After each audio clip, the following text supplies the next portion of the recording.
రంజని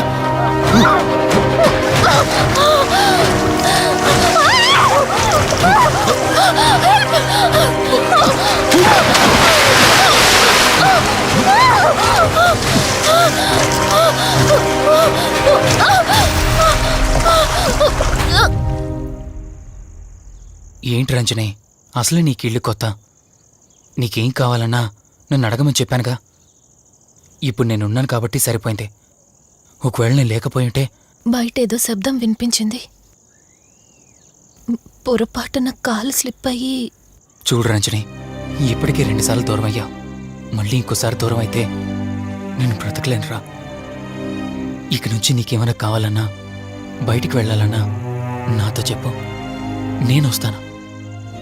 ఓకేనా?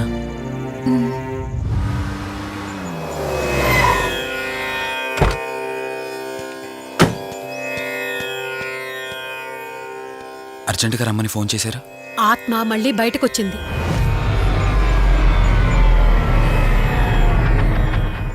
మరి మల్హోత్రా ఏమన్నారు?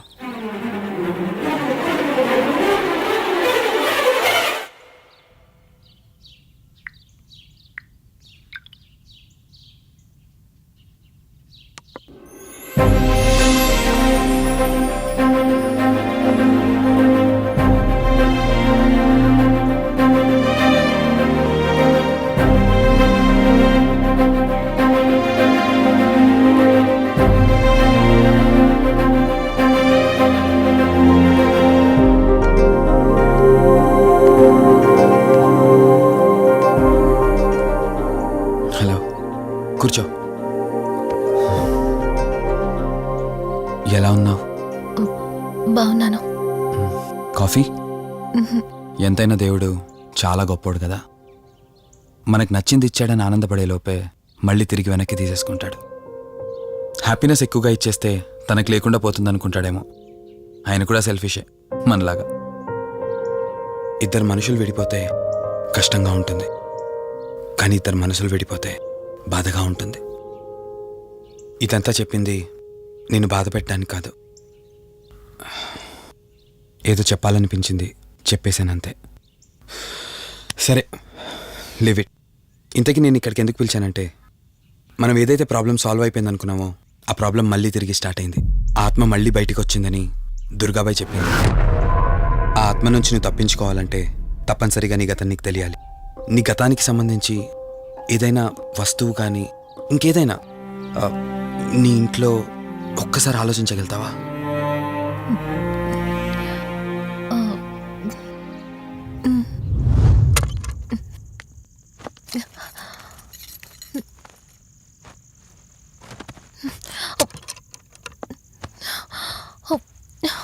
మ్యారేజ్ ఆల్బంలా ఉంది.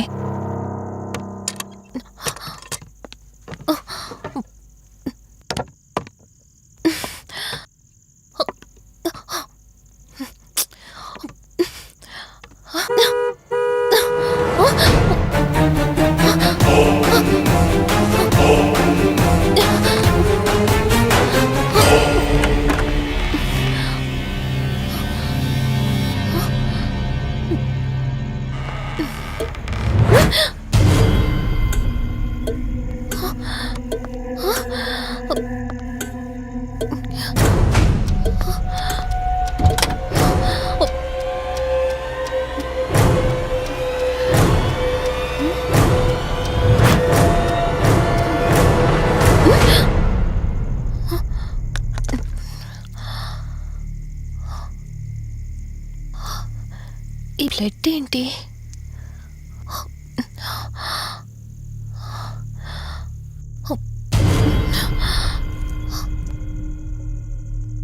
Give me the watch. కార్తికేలో ఈ వాచ్ ఎందుకుంది? దీని మీద అంటిన రక్తం ఎవరిది? వాచ్ ఇటు ఇవ్వమన్నానా? నా దగ్గర ఏదో దాస్తున్నారు మీరు. రంజని, నా మాట విను, వాచ్ ఇటు ఇచ్చే. నా యాక్సిడెంట్ కి ఈ వాచ్ మీద ఉన్న రక్తానికి నా దగ్గర ఏదో దాస్తున్నారు. మీరేదో తప్పు చేశారు, అందుకే ఈ వాచ్ అడుగుతున్నారు. రంజని. చెప్పండి, మీరెవరినో చంపారు. నాకు నిజం తెలియాలి. Please tell me the truth. నాకు నిజం తెలియాలి. నిజం చెప్పు అని అరుస్తున్నావుగా. అయితే విను, ఈ ఇంట్లో హత్య జరిగింది, కానీ చంపింది నేను కాదు, నువ్వు.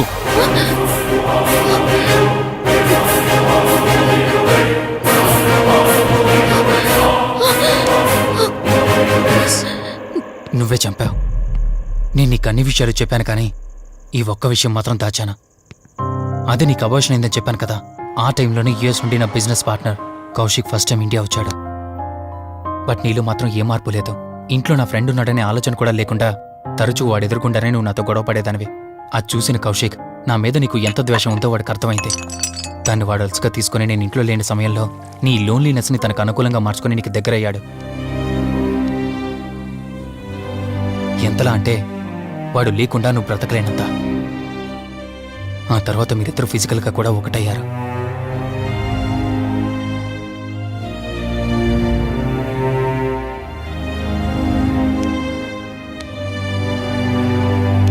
ఒకరోజు నేను ఆఫీస్లో ఉండగా కౌశిక్ మన ఇంటికి వచ్చాడు. Hi darling, my lovely angel. ఏంటి, నేను విన్నది నిజమేనా? యుఎస్ వెళ్ళిపోతున్నావట? Hey come on baby. వదులు, అడిగిన దానికి ఆన్సర్ చెప్పు.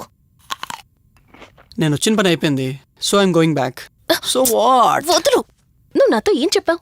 యుఎస్ బిజినెస్ లో మొత్తం ఇక్కడికి షిఫ్ట్ చేసి పర్మనెంట్ గా ఇక్కడే ఉంటానని చెప్పావు కదా. అవన్నీ నువ్వు బిలీవ్ చేసావా? You crazy. I'm a business man. ఏదైనా బిజినెస్ యాంగిల్ ఆలోచించడం ఇట్స్ మై హాబీ. ఏంటి, జోక్ చేస్తున్నావా?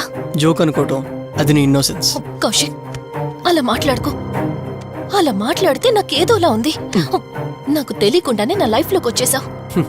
లైఫ్ అంతా కావాలని నువ్వు అనుకున్నావు, బట్ నాకు కుదరాలి కదా. స్టూపిడ్ గా మాట్లాడుకో. నువ్వు నాకు కావాలి, నాతోనే ఉండాలి. నువ్వు నన్ను వదిలేసి వెళ్ళిపోతే నేను ఒప్పుకోనంతే. హే మన మీద లవర్స్ అన్నట్టు మాట్లాడతావేంటి? అంటే 10 నిమిషాల సుఖం కోసం ఇంతగా మోసం చేస్తావా? మోసమా? మోసం గురించి మనం మాట్లాడకూడదు డార్లింగ్. ఒకవేళ నేను చేసింది మోసం అయితే నీ హస్బెండ్కి తెలియకుండా నువ్వు నా దగ్గరికి వచ్చి పడుకోవడం నువ్వు వాడికి చేసింది మోసం కదా. Chill Ranjani, come on. వదులు కౌశిక్, ఇక నాకు లైఫ్ లో ఎప్పుడు కనిపించుకో. ఆగు రంజని. కౌశిక్ వదులు. Please No. Come on. Kaushik, Ranjani please. Kaushik వదులు please. Come on Ranjani. Kaushik listen to me. Please. Ranjani వద్దు Kaushik. Please Ranjani. Kaushik, hey Kaushik please please. Please. Kaushik. తను స్లిప్ అయి కింద పట్టంతో తల పగిలి చనిపోయాడు. సడన్ గా అదే టైంలో నేను వచ్చేసరికి మెంటల్గా అప్సెట్ అయినా నువ్వు భయంతో నేనెంత చెప్తున్నా వినకుండా కార్ డ్రైవ్ చేసుకుంటూ వెళ్ళిపోయావు. అప్పుడే నీకు యాక్సిడెంట్ జరిగింది. నువ్వు వెళ్ళిపోయాక టెన్షన్లో ఏం చేయాలో నాకు అర్థం కాలేదు. ముందుగా బాడీని తక్కు నుంచి తీసేయాలని శవాన్ని కారు డిక్కీలో పెట్టి ఊరు బయటికి తీసుకెళ్లి పూజ చేశాను. బహుశా ఆ టైంలోనే నా వాచ్ అక్కడ పడిపోయి ఉండొచ్చు. నీకు ముందు చెప్పినట్టు ఆ టైంలో నేను యూఎస్లో లేను. నీకోసం వెతుకుతూ ఉన్నాను. ఇప్పుడు చెప్పు, నేను చేసిన తప్పేంటి?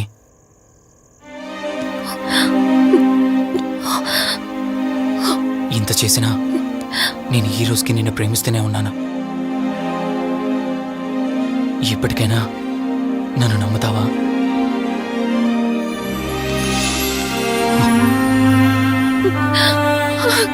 Sorry Rishi, I love you.